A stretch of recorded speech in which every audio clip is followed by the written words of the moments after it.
आज की इस वीडियो में हम बात करेंगे प्रधान दूत मिकाएल के बारे में और यह भी जानेंगे कि आखिर वह बाकी स्वर्गदूतों से अलग क्यों है और ख़ास क्यों है।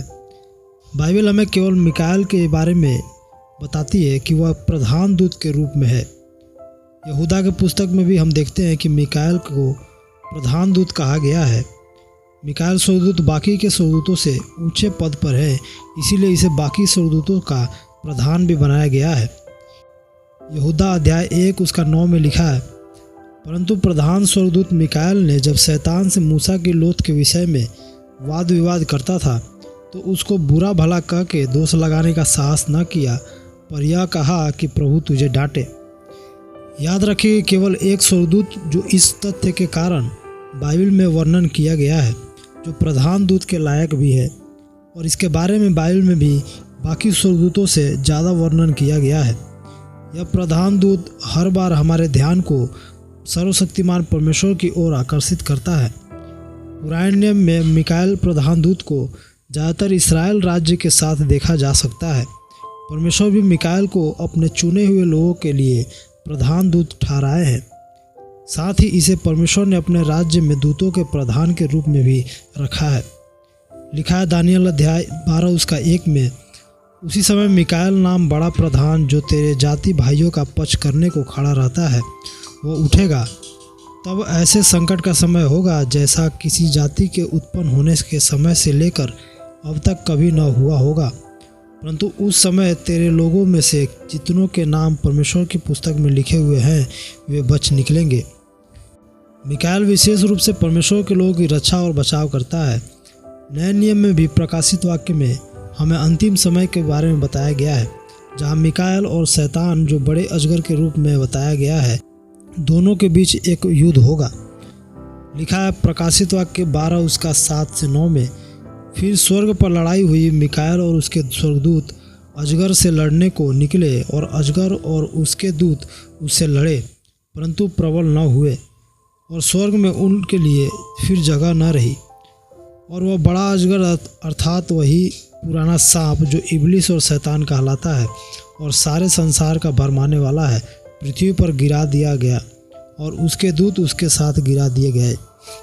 यह अजगर जो शैतान के रूप में जाना जाता है, अंत में अग्नि कुंड में डाल दिया जाएगा। इसको बाइबल में लूसीफर के नाम से भी जाना जाता है। यह स्वर्ग से निकाल दिया गया था, तब से ही इस पृथ्वी पर अपना अधिकार दिखाता है और स्वर्ग के विरुद्ध युद्ध करने के लिए हमेशा कोशिश करता है, लेकिन हर बार इसे हार का सामना करना पड़ा है। अंत के दिनों में इससे सारी शक्तियाँ छीन ली जाएगी और इसे हमेशा के लिए अग्नि कुंड में डाल दिया जाएगा, जहाँ से फिर कभी वो बाहर नहीं निकल सकता। अंधकार की शक्तियाँ परमेश्वर द्वारा चूर चूर कर दिया जाएगा। अब सोचने वाला बात यह है कि आखिर परमेश्वर के इतने सिद्ध ब्रह्मांड में इस इब्लिस और इसके दूत जो एक समय स्वर्ग में थे, किस कारण से गलत ठहराए गए हैं।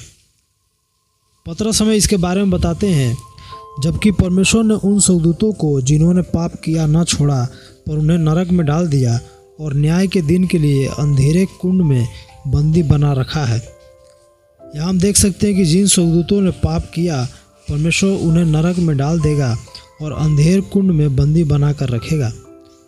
ये स्वर्ग से गिराए गए दूत हैं जो आदम और हवा को भी पाप करवाया, जिसके कारण इस पृथ्वी पर भी पाप फैल गया।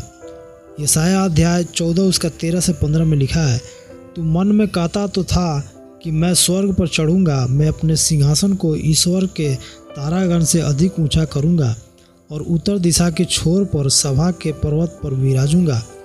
मैं मेघों से भी ऊंचे ऊंचे स्थानों के ऊपर चढ़ूँगा, मैं परम प्रधान के तुल्य हो जाऊँगा, परंतु तू अधोलोक में उस गड्ढे की तह तक उतारा जाएगा।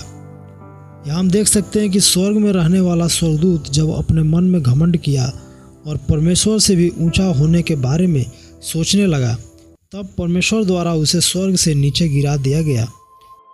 लूसीफर, जो अब शैतान भी कहा जाता है, परमेश्वर से विद्रोह करने से पहले वह भी स्वर्ग का प्रधान था। उसके पंखों के फैलाने से कई तरह के म्यूजिक्स भी सुनाई देते थे। वो बहुत ही आकर्षित और सुंदर भी था, लेकिन जब उसने परमेश्वर से ऊंचा होने का इच्छा किया, तब परमेश्वर उसके मन के घमंड को जान गए और उसके साथ साथ कई स्वर्गदूतों को स्वर्ग से नीचे गिरा दिए। लिखा है यहेजकेल अध्याय 28 उसका 17 और 18 में, सुंदरता के कारण तेरा मन फूल उठा था और वैभव के कारण तेरी बुद्धि बिगड़ गई थी। मैंने तुझे भूमि पर पटक दिया और राजाओं के सामने तुझे रखा कि वे तुझको देखें। तेरे अधर्म के कामों की बहुतायत से और तेरे लेन देन की कुटिलता से तेरे पवित्र स्थान अपवित्र हो गए।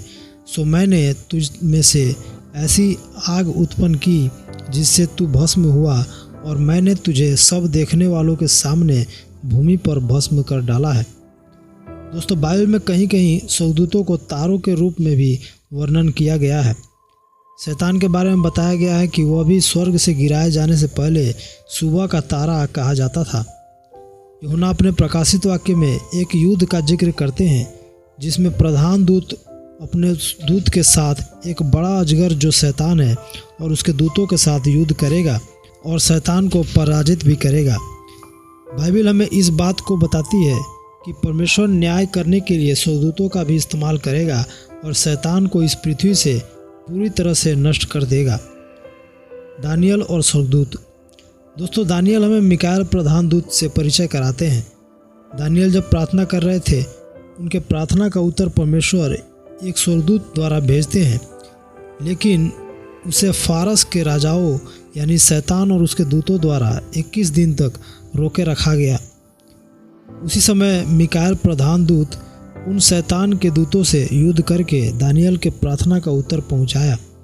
लिखा है दानियल अध्याय 10 उसका 13 में, फारस के राज्य का प्रधान 21 दिन तक मेरा सामना किए रहा, परंतु मिकाएल जो मुख्य प्रधानों में से है वह मेरी सहायता के लिए आया क्योंकि फारस के राजाओं ने मुझे रोक रखा था।